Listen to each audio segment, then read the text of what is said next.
Boom, the lights go out, and right then, for just one split second, your heart misses a beat. You tell yourself it's nothing and try to laugh it off, but your hand still reaches out for your phone, desperate for just a little bit of light. You are not being silly, you are being human. 40,000 years ago, your ancestors sat around a small campfire, and when that fire went out, they were completely blind. No street lights, no phone screens, no traffic sounds to make them feel safe, just pure blackness and whatever was moving inside it. Tonight, let's go back to that camp. Let's learn why the dark still controls a part of your brain that logic can never fix. Imagine it. You are standing at the edge of a deep forest 40,000 years ago. The air is freezing cold. The sun has just gone down, and the last bit of light is draining from the sky like water out of a leaky bucket. Behind you, your tribe is picking up sticks. Nobody is talking. Nobody needs to. Everyone already knows what is coming next. The night is here, and the night does not belong to you. For most of human history, humans were not the bosses of nature. We were right in the middle of the food chain. Lions hunted at night, leopards hunted at night, wolves, hyenas, and giant snakes all ruled the dark. Your ancestors, however, had terrible night vision. They had weak nails and no sharp teeth. Their only real tools, teamwork, weapons, and fire, only worked well during the day. So when the sun set, the rules of survival flipped against them. Famous experts say early humans survived not because they were the strongest, but because they worked together. During the day, they hunted in groups and shared their food and kids.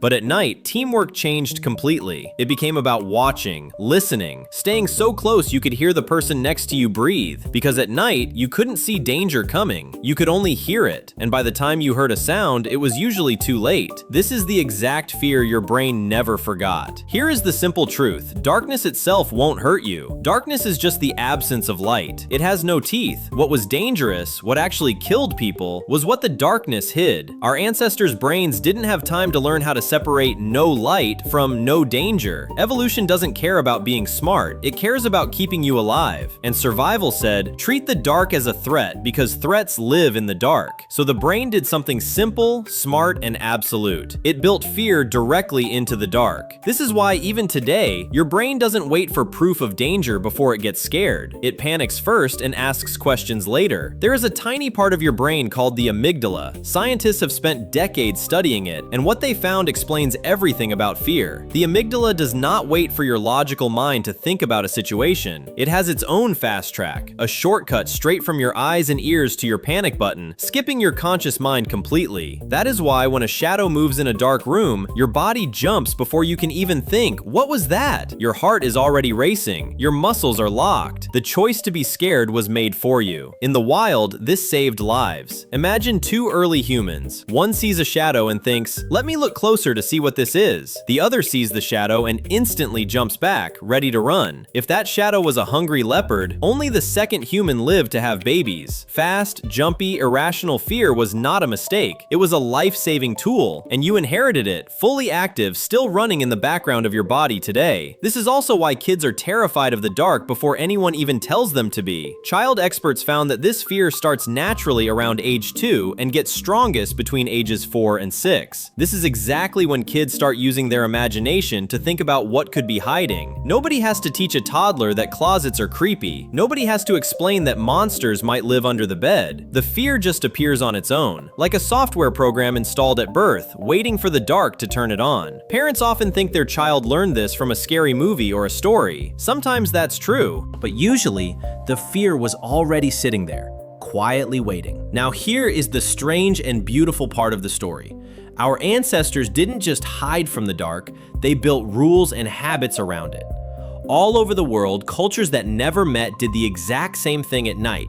They gathered around a fire and told stories. Researchers studied ancient tribes and found something amazing.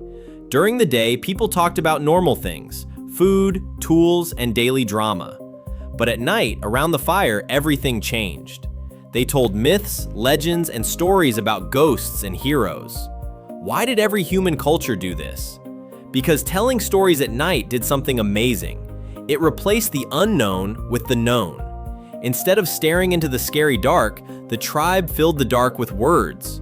A story about a monster is scary, yes, but it is a monster with a name. And a named monster is way less scary than an unknown scratching sound in the bushes.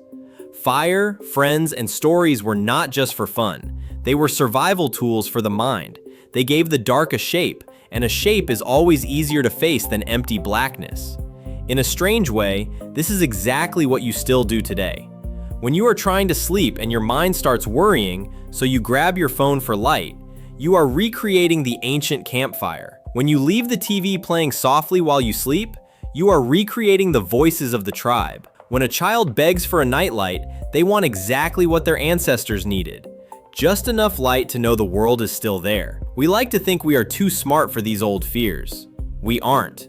We just use different toys. Modern life has removed almost all the real dangers of the night.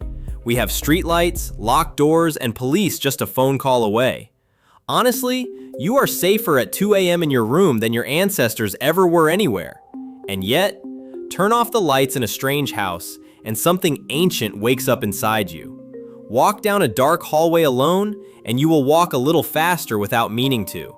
Hear a random creak in the dark, and your body freezes before you can stop it. This isn't because you are weak or silly. This is 40,000 years of memory, packed into a single flinch. You weren't born afraid of the dark by accident. You were born afraid of it because for almost all of human history, the dark really was trying to kill you.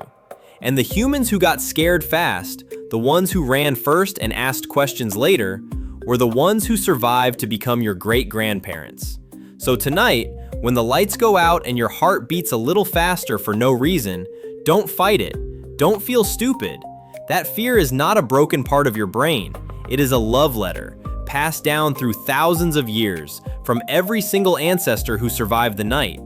And somewhere deep inside, your body is still whispering thank you to all of them.